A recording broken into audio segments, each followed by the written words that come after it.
We're live on Joy 99.7 FM here in Accra. In Kumasi, we are on Love 99.5 FM. We are on myjoyonline.com.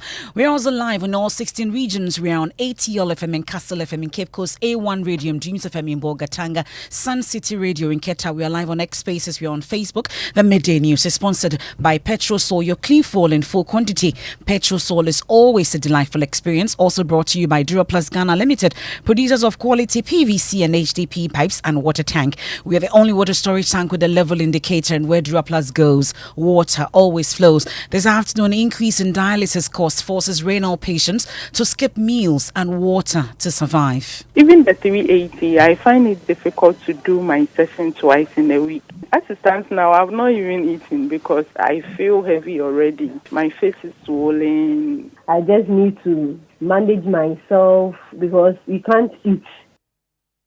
But on the other hand, the approval from Parliament affords the hospitals on the crucial aid to maintain equipment and offset medical costs. We'll get to hear from them. Also this afternoon, we focus on the tussle over the Electoral Commission's BVR serial numbers. We have the serial numbers of every BVR. We have gotten all the serial numbers. I'm surprised that they have it. It is almost impossible. Meanwhile, the Electoral Commission serves notice it will hold before the court some individuals identified to have overused the guarantor system. Some people have guaranteed for more than 27 people, not more than 10. Not so more than 10, yes. Guaranteed for more than 27. Yes, so we are processing all the things, and very soon you hear that we will hurry people before the court. Also in this package, banking consultants insist government has done no wrong for appointing a parliamentary candidate to head the National Investment Bank. If you use conflict of interest, it doesn't exist. The man has time commitment because Bank of Ghana would have tested all these things and found out that he is capable. We have details as the new MD of the bank says he's going nowhere. Why should I? I have been the deputy MD since 2019. We have transformed the bank. The bank is on an upward trajectory. So who better carries on this work that we have done than me? We have sports. Four-time Ghana Premier League winners Ashanti Gold could return to Ghana football as the FA considers lifting their suspension over match fixing. And later, what exactly is the Vice President asking from churches? You share a Juma, a church, in fact, we should rather be paying them rather than they paying us. So at that point, I was joking and I said, people are talking about taxing churches. I don't believe, and we will not tax churches. We have more as we explore his different viewpoints on this matter. That and more here on the Midday News. I am Emefa Apawu.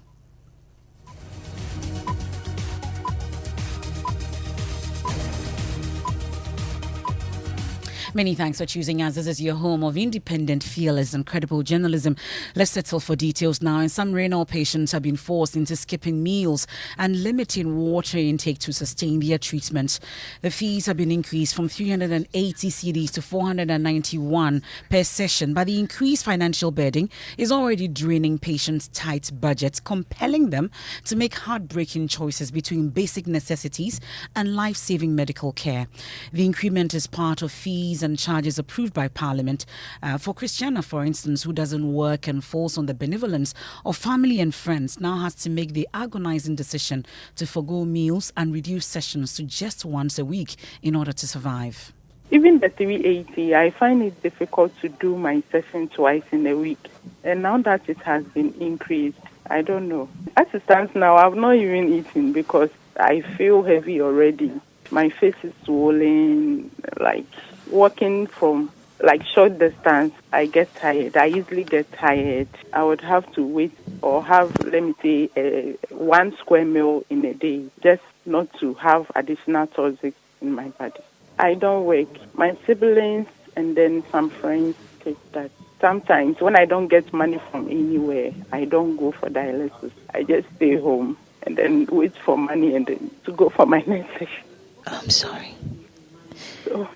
I'm so sorry. When I get money from some few families and friends, I go for dialysis. This must be very difficult. Yeah. So now that you are not working, the price has been increased. Have you informed your benefactors about this? What has been the response? I don't know how they'll take it, but I've informed my mom. It's only my mom I've told. I've not told my other siblings because already They are trying their possible best for me to be able to pay for the 380. And now that another one has come to add up. I don't know how they are going to pick. Well, another patient, Abigail, goes through a similar routine now. She actually had to return home from the Abuabu Teaching Hospital after learning of the increment because she could not afford it. She has no clue how long she will survive the condition if nothing is done about the fees. I was supposed to go for section yesterday, but because of the increase, I haven't been able to dialyze. On Friday, I heard the news. So from there, I knew this week I wouldn't get money for 2 sections. So I just need to manage myself because you can't eat. As I'm speaking, I haven't eaten in the evening, later in the evening around 4 that I'll take something. And the water, you can't drink water because your face will be swollen. You're so tired. You can't do anything. You just feel weak. And every small thing, you just even get angry because there is toxic in you that has to go out, and because you don't have money, you can't go. Well, their calls for a review in the new fees is being supported by President of the Renal Patients Association, Kojo Bafo-Ahenkra, so they won't have to make a decision to forgo the necessities of life in order to afford crucial health care. We are just begging government, or if Parliament was the one who approved it, they should revisit the situation because we can't pay. Today, let me be very honest with you, today, 5 people could not dialyze because they don't have the 491. As in they went with 380? Yes. And couldn't top up? They couldn't top up. What happened to them? They have to go home. Because they didn't have the money. Well, that's Kojo Bafo-Ahenkra there. She's the president of the Renal Patients Association. And all this is coming at a time that Joy Nation is about to premiere dialysis crisis a year on. Also, the chief executive of the National Health Insurance Authority, Dr. Abuabu da Costa, says the scheme will soon announce a major decision on the treatment of kidney patients. I think we've made progress on dialysis. Just last week, a committee that has been set up to chair and implement the disbursement of the funds that were approved by Parliament has actually concluded their report, including the dialysis patients themselves. So we work with them. They have concluded, and I can confidently say that within the next few weeks, we will be starting the disbursement to the various facilities. I can give you the details, which is obviously the fact that this one was for the needy. What was approved by Parliament for the needy. I know Parliament has also increased the cost of dialysis for the healthcare providers, which is they've taken it to 491. But if you look at Kolebu, we have a philanthropist supporting majority of them with about 380 Ghana cedis. So the difference is about 111. So the other hospitals do not have that support.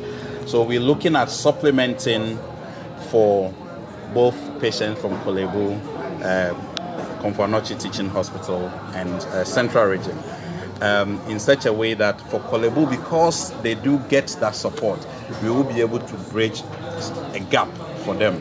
Then we support our patients also from Cape Coast and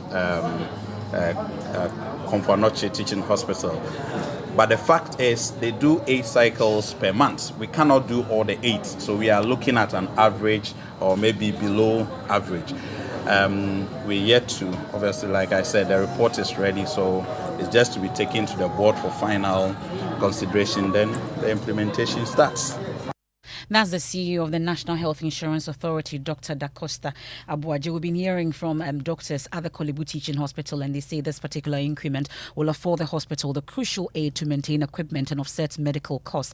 Elton Brobe also joins me in studio with what we are learning about the situation at the Komfo-Anokye Teaching Hospital. What have you gathered? So, Emefa, until the approval of this fees and charges, Komfo-Anokye was charging a little over 300 Ghana cedis. You know, Komfo-Anokye serves almost the entire northern sector of the country. Now, the claim here is that because the charge was far below how much the private sector was charging them, it made it difficult for them to resource the dialysis center. And at some point, they were running only one unit for the hundreds of people who usually access their service. Now, with the increment in the fees and charges, they are aware and they know that they'll be charging a little over 400 to 500 Ghana cedis.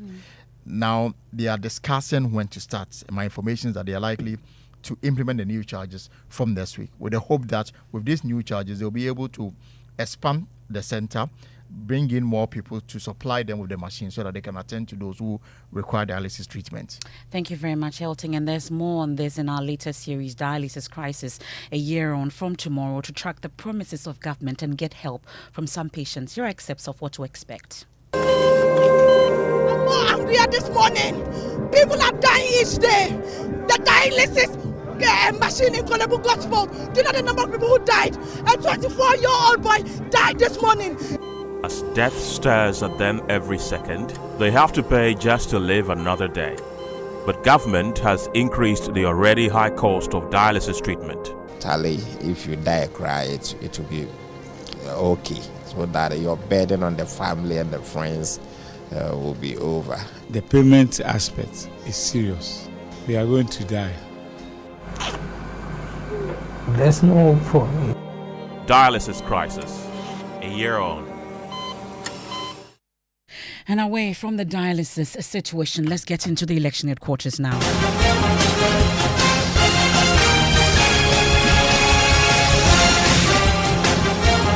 And this is your election headquarters, made possible by Petrol Store, your clean fuel in full quantity. CIMA, the Chartered Institute of Management Accountants, CIMA, AICPA and CIMA together as the Association of International Certified Professional Accountant and the German Ozone Medical Center, Alternative Therapy, Dental Wellness and Beauty. And this afternoon, the Electoral Commission has dismissed claims by the opposition, National Democratic Congress, NDC, that has secured the serial numbers of the BVR kits used in the limited voter registration exercise. The party chairperson, Johnson Asiedun Ketia, made the demand last week, but the EC declined the request, insisting releasing the serial numbers to external parties could pose major risks to the security and integrity of the electoral system and its operations. But speaking on the probe on the Joy News channel, the Deputy Director of Elections and IT for the NDC, Dr. Rashid Tanko Computer, claimed the party has access to the serial numbers.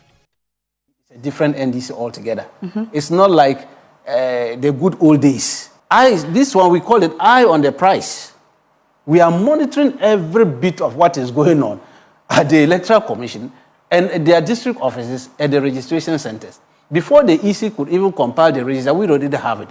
Thank God we have the serial numbers of every BVRs. We have gotten all the serial numbers. So you requested and it wasn't given. How did you get them? We said, you see, this Electoral Commission, I say they think it's the good old days. Our national chairman instructed my boss, the election directorate, that we should make sure that whatever it will take us to get the serial numbers, we get it. Because we have confident thieves who have stolen 5. Are you not compromising the process by going behind the back of the EC to get the serial numbers of these BVRs when you requested officially and it wasn't given to you?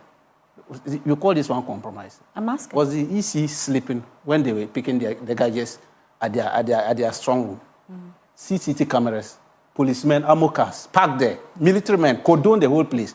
Yet a convenient thief went and made away some of this with the serial numbers. Don't forget, when they pick it with the serial numbers. Thank God, because of the serial numbers, we have the figures. But the Electoral Commission is dismissing the NDC's claims. Director of Electoral Services, Dr. Srebo Kweku, has told my colleague Winston Namwa that no one can acquire the BVR kit serial numbers without the EC's approval. There are certain things I wouldn't want to explain, as that I will be giving out some sensitive information. Is it possible to have? Is it possible for them to? As I said, there are certain things that I wouldn't want to put them there, but I'll be surprised that they have it. It is almost impossible. Because see, we have, I wouldn't want to comment on that, but other than that, it's almost impossible. But see, let's understand this. What would be the benefit of knowing the BVR serial numbers and what have you? What would be the benefit? Because on the day of registration, before you start registration, you are given start of day report, and it was on a daily basis. So 7 May, you have it. 8 May, you have it up to the 27th of May. And at the close of the day, we will give you. That the close of day 1, it gives you the list of people who were registered, with the time they registered, with their ID numbers and what have you. So if you put the 27 end of day together, you are the total number of people who have registered within that place. Now, all these things will not show the BVR, whatever serial numbers, they will not show. So if you are given, and I say this is the end of the day, you registered, how would that be linked to the serial number? Okay. So to me, unless there's a reason, but what they are saying that so they can track and it doesn't work like that. Well, still on the ongoing limited voter exercise, it's been marred by violence, allegations of registration of minors and foreigners, and the issue of busing as well. Dr. Sribo Kweku says some individuals identified to have guaranteed for some registrants far beyond the accepted threshold will soon be arrested and prosecuted. Yes. So if you're going to guarantee, it is your responsibility to ensure that the person is a Ghanaian. The person is 18 years. The person is of sound mind. And the person is a resident in the district you are claiming, you know the person. Other than that, the applicant and the guarantor are all guilty of the law.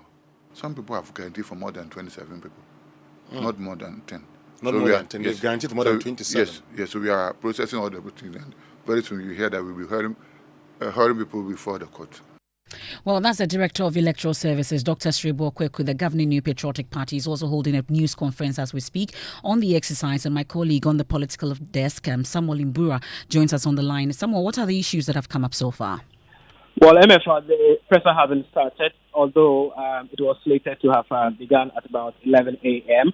We don't know what is still holding the party, but what I do know is that this presser is giving the party the opportunity to come and then state its official position on the ongoing voters registration exercise and also respond to the numerous accusations and allegations as raised by the opposition NDC, including busing of minors, orchestrating violence at the voters registration centers, and among others, breaching some of the electoral regulations so far as this exercise is concerned. So we are still waiting patiently for the national chairman, Stephen Ayesu, to arrive with his team and then give us details of that and other matters arising. Well, that's my colleague Samuel Imbura there monitoring that press conference, which is about to start. Once it gets underway, we'll give you details of that. Now, banking consultant Dr. Richmond Etiahene says calls for the removal of Chenebua Kodia Fokuo as managing director of the National Investment Bank are without any basis. The NDC minority have given government up to Friday to revoke the appointment of Mr. Fokuo, who is also the NPP's parliamentary candidate for Mansung Kwanta, the Ashanti region. The minority insists a person with divided attention cannot be appointed to head a struggling bank. But Dr. Richmond Etiahene says once the person in question has met all the criteria set to head a bank, the call for his removal is not justified. The Corporate Governance Directive established by Bank of Ghana in 2018 and the Fit and Proper Test Directives in 2019 specifically sees certain conditions before a person is appointed to a position. If you wouldn't mind, I will quickly run through for you to find out the acting managing director or the sole managing director was talking about certain things, which a lot of people haven't dwelled on it. It is about 7 conditions. Let me quickly run through it for you. Very simple. It says the minimum assessment criteria for Bank of Ghana. Number 1, the financial integrity of that person. Let us not go there. The reputation. Let us not go there. Academic or professional qualification. Experience. It goes on to talk about conflict and what the young man or whoever is going to do. This is the point that he wanted to dwell on. Time commitment. Time commitment. If Bank of Ghana has deemed it fit and let him pass through. Well, that's Dr. Richmond Etiahene there. Meanwhile, Chenebua Kodia Fokuo himself says he's going nowhere, insisting he has enough time on his hands to handle both roles. Why should I? Why should I? I have been the deputy MD since 2019. We have transformed the bank. The bank is on an upward trajectory, like I said. So who better carries on this work that we have done than me? And I've given you example of ministers. You can do your own check, okay? If you check, you will find out. Some are in financial institutions. They are PCs like myself. They are CEOs of financial institutions. Some are PCs in big organizations.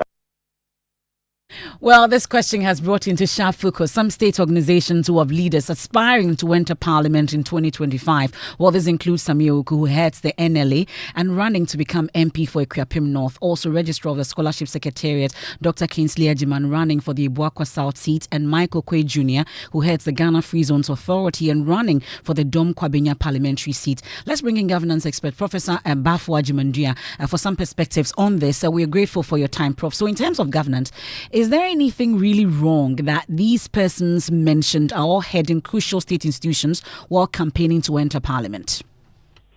Well, thanks for having me. Certainly, the name that you mentioned, when they decided to run parliament, they did not raise it. Nobody.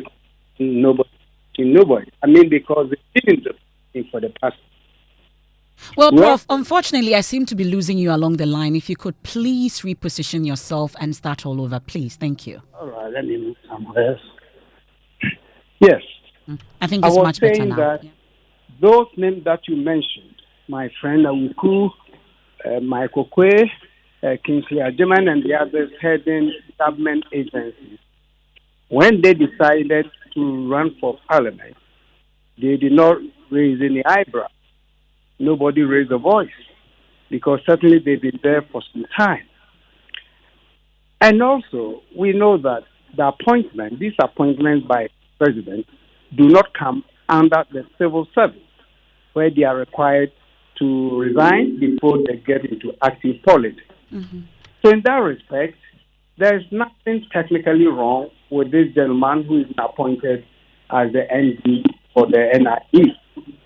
What is troubling, though, and what is making people raise questions is the timing of it. And more importantly, somebody who was in the position as a bank, as a deputy manager, of course, we understand he helped to kind of restructure the bank and all that. Mm-hmm. And 6-7 months to election, you elevate this person to be the managing director at the time that he has already declared his intention to run for parliament. That raises questions. First of all, with only 7 months to the end of the tenure of the government, the one who appointed him, is this person going to have time to attend to the duties that require full-time attention? We've heard from him. He says, as for the time, he has all the competence to manage his time, so he's able to take it up, he says. Well, that's a good response, but that doesn't answer the question. Anybody can do triples and triples. Some people are multi-talented and therefore can, shovel around, but that's not the issue. The issue is this. You are already in the substantive professional position, and you are risking that, or the one who appointed you wants you to, at the same time, run for office. And you cannot tell me that because you are so dexterous, you can juggle between full-time campaigns that you have to do, and at the same time, manage a bank as strategic as the NID. So there's a question that, you see, technically, sure, no problem. But, many a time in governance, you do not only look at the rules and the regulations, but common sense also comes to play in these matters. Mm. So we cannot blame Mr. Kodua for taking the job, but the one who appointed him is where the problem is. Okay. Of course, even if the Bank of Ghana had approved, he was nominated before that. And again, this raises a bigger question about these state agencies that are headed by political appointees. The position he occupies is purely a professional position. So unfortunately, because it is a state agency, certainly the president is the one who appoints the head. I'm sorry I have to truncate it at this point. Professor Bafwa Jimandia, we are indeed grateful for your time. He's taking us on a quick break here on the Midday News, live on Joy 99.7 FM in Accra, and Kumasi on Love 99.5 FM and on myjoyonline.com. Is brought to you in partnership with Petrosol, your clean fuel in full quantity. Petrosol, always a delightful experience, and also made possible by Duraplus Ghana Limited. We have the only water storage tank with the level indicator, and where Duraplus goes, water flows. We return from the break with sports. And what exactly is the Vice President asking from churches? You share a Juma, a church, in fact, we should rather be paying them rather than they paying us. So at that point, I was joking and I said, oh, people are talking about taxing churches. I don't believe, and we will not tax churches.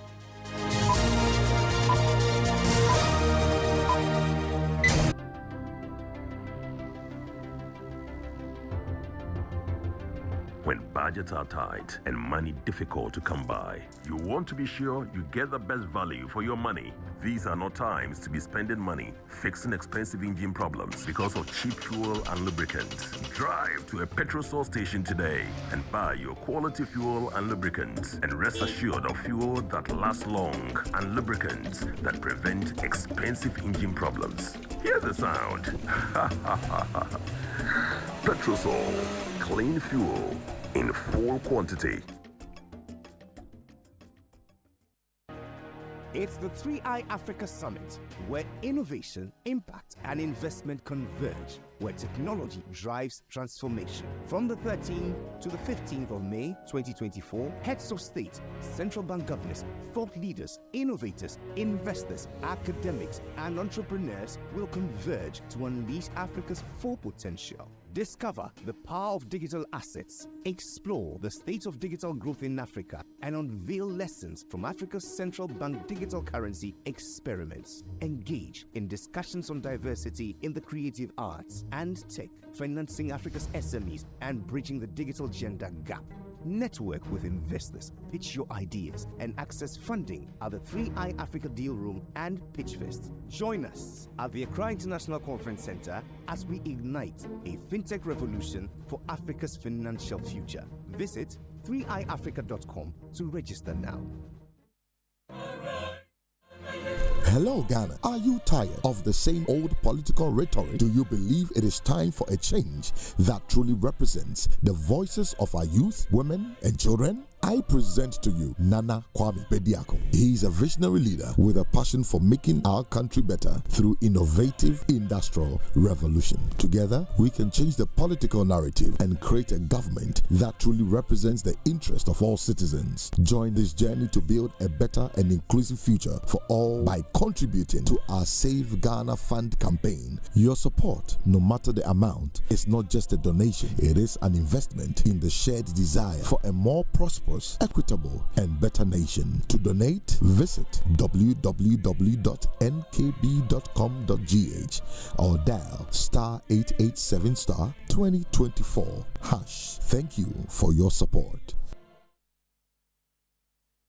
Thanks for staying with us here on the Midday News. Let's do sports. Thank you very much, Emefa. Now, four-time Ghana Premier League champions Ashanti Gold, they are in discussions with the Ghana FA in a bid to reclaim their football status. Now, they had been demoted to Division 2 and subsequently suspended indefinitely. This follows their involvement in a match-fixing scandal. The club's administrative manager, Kobina Dansu, spoke to Love FM's Delali Atiasi. We are all aware that the decision came not in our favor, and after that we decided that, okay, we really want to bring this club back to where it belongs. If through the court of law is not the way, then we must sit down with the FA and then judge and then know the way forward. So we went to them. So in one of the ESCO meetings, they discussed about Ashanti Gold and come back. So after that, we were made aware that we can come back, but not to the top line. Yes, Emefa, that's Kobina Dansu, the administrative manager of Ashanti Gold. I want to sing happy birthday for you, but I'll do it later. Happy birthday, dear. Now, residents and traders at the busy Abuabu Old Railway Lorry Station in Kumasi are living in a deteriorating sanitation environment as filth engulf a major drain in the trading space. Clinton Yeboah has our filth exhibition today. Traders and households are equally culpable in the insanitary state of the Abuabu Old Railway Lorry Station. Indiscriminate disposal of solid wastes into drains in the area has left the environment drenched in stench and filth. The big gutter is an abode of everything rubbish, including food packaging, empty plastic bottles and glasses. People resort to urinating in the filthy gutters, heightening the stench consumed by residents of Roman Hill, Ashtown and Abuabu. Traders and passerbys are exposed to health hazards. They urinate here, and you can smell the waste, but we have to endure and eat here.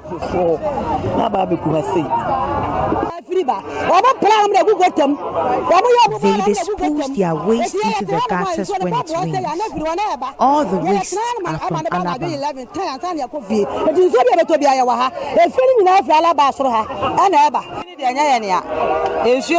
It's not us, the traders. The gutters are choked with waste from residents around. That's our filth exhibition with Clinton Yeboah. Now, the Vice President has been speaking about churches paying taxes and whether we should incentivize them, amongst others. First, this is what he said. Are we going to tax churches? My view on this is simple. You share a Juma, a church, in fact, we should rather be paying them rather than they paying us. Unless you don't understand the work the church has done. If you're looking at the buildings, the way they try to keep the society together, the universities, the hospitals, the schools, it's massive. Many churches have hundreds of schools. So I don't see, and I will not have, a situation where we are taxing the churches. We rather want to give churches incentives to support. Well, so that was at the Vice President's meeting with the clergy as part of his Bono regional tour. Then in the Northeast region, as part of his nationwide tour, he said this. Can you imagine? Just take a thought for a moment that you wake up tomorrow and all the schools, universities and hospitals the churches have built disappear. They just disappear. How would Ghana be like? Ghana will collapse, you see. So at that point, I was joking. And I said, people are talking about taxing churches. I don't believe, and we will not tax churches. Because if you look at the work the churches have done, then I was joking, then maybe we should have actually paid them for what they did, not really trying to tax them. I'm saying that we should give incentives to churches to do more. When we talk about our external development partners, we are giving them all sorts of import exemptions. But when we talk about our internal development partners like the churches or faith-based institutions, we don't give them any exemption. And that's the Vice President, Dr. Mahmoud Bawumia, there, explaining that it was just a mere joke and that it was taken out of context. And Jackie, you say people are talking about that on social media. We're out of time. We can't go through that. Thank you so much for your time here on the Midday News. So there's more when you log on to myjoyonline.com. Living Word with Pastor Mensa Otabil is up next. The Principle of Gathering, Episode 2.